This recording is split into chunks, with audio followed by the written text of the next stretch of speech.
I want to tell you something about yourself that three different people wrote down in three different centuries without ever meeting each other. The first one is Jeremiah, around 600 BC.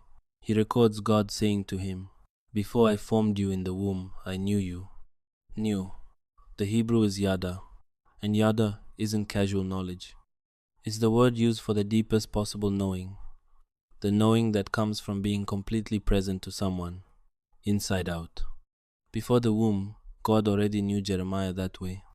About 400 years earlier, around 1000 BC, a songwriter named David wrote Psalm 139, verse 16. Your eyes saw my unformed body. All the days ordained for me were written in your book before one of them came to be. Written, before one day arrived. David is describing a record that existed before he did. Then, about 600 years after Jeremiah, a man named Paul writes to the church in Ephesus, Ephesians 1-4. He chose us in him before the creation of the world. Before the creation of the world. Not before you were born. Before the world was made. 3 writers, 3 centuries, 3 different images. Jeremiah, God knew you. David, God had already written your days. Paul, God had already chosen you. None of them knew each other. They weren't sitting in the same room, comparing notes.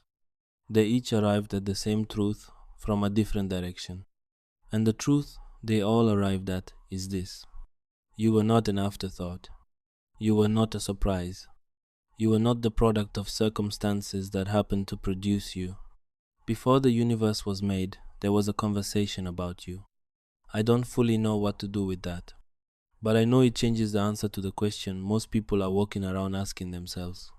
Whether they say it out loud or not. The question of whether they matter. 3 writers, 3 centuries. Same answer. You were known before you arrived.